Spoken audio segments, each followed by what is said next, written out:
करा तो वो मछली गर्भवती हो गई। वो क्या था? तेज था। अब दैव संयोग देखिए, उस मछली को धीवर ने पकड़ लिया। धीवर समझते होंगे, मछली पकड़ लिया। अब उस मछली को लाए, राजा के यहाँ ले आए। बड़ी मछली थी, बड़ा बोल मिल जाएगा।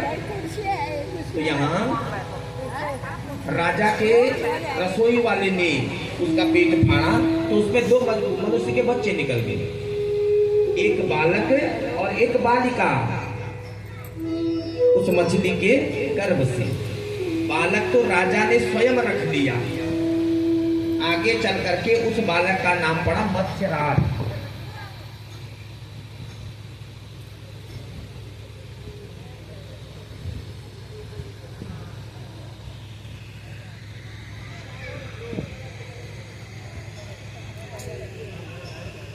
तो राजा का बेटा हो गया। इधर जो कन्या थी, राजा ने किसे दे दिया? धीवर को दे दिया। मछली नाव चलाने वाले को, धीवर को दे दिया। उस कन्या का परवरिश किसने करा? धीवर ने करा।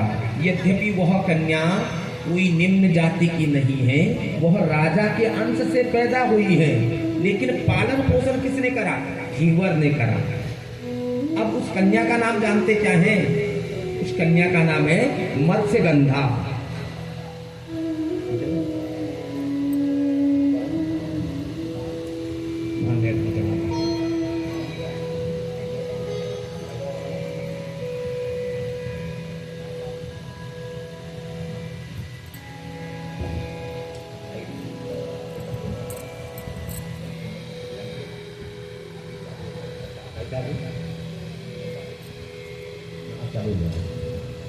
तो इधर उस कन्या का नाम क्या पड़ा? मत्स्यगंधा। कारण क्या था?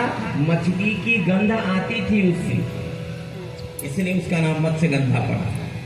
अब दैव संयोग देखिए, कन्या थोड़ी बड़ी हुई, पिता का हाथ बढ़ाते हैं। पिताजी क्या करते हैं? लोगों को पार लगाते हैं। एक दिन दैव संयोग से क्या हुआ? पराशर ऋषि बहुत बड़े विद्वान हुए, ज्योतिष के बहुत से वर्तमान को जानते थे। पराशर ऋषि मध्याह्न के समय, दिन में जो है क्या करने के लिए? यात्रा के लिए। उस समय नाव की यात्राएं ज्यादा होती थी, ये तुम्हारे गाड़ी कार बस वगैरह नहीं होती थी, नाव की यात्राएं ज्यादा होती थी। तो मध्याह्न के समय में जो है जैसे आए तो ठीक धीवर उस वक्त भोजन कर रहे थे। भोजन करते करते कभी नहीं उठना चाहिए, कोई भी आ जाए भोजन नहीं त्यागा जाता। तो पराशर ऋषि आए तो ऋषि ने कहा, धीवर मुझे पार जाना है। मैंने कहा, भगवान मैं भोजन कर रहा हूं, कुछ क्षण इंतजार करिए। तो यहाँ उन्होंने कहा, मुहूर्त किसी का इंतजार नहीं करता है। तो वो डर गए।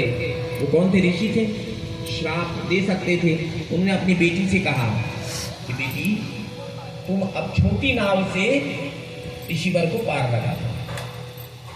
ऐसा जब कहा तो कन्या ने पराशर ऋषि को छोटी नाव में बिठाया और पार जाने लगे, ले जाने लगे।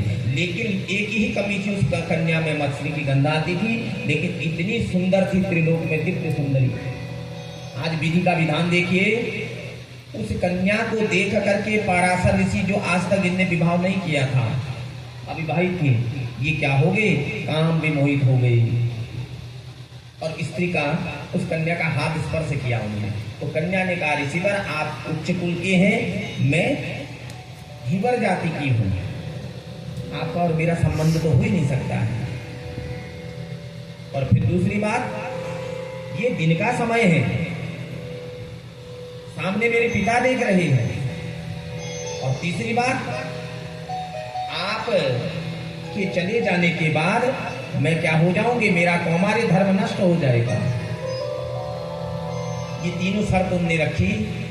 तो ऋषि ने कहा, देवी आज तक मैं किसी त्रिलोक की कन्या को देख करके, त्रिलोक की किसी नारी को देख करके मेरे शरीर में ये भाव नहीं आया, लेकिन आज पहली बार ये भाव मेरे मन में आया है। हो सकता है कि भगवान कोई लीला कर मेरे द्वारा करा रहे हो, ये देव का कोई कार्य हो। पहला। दूसरा,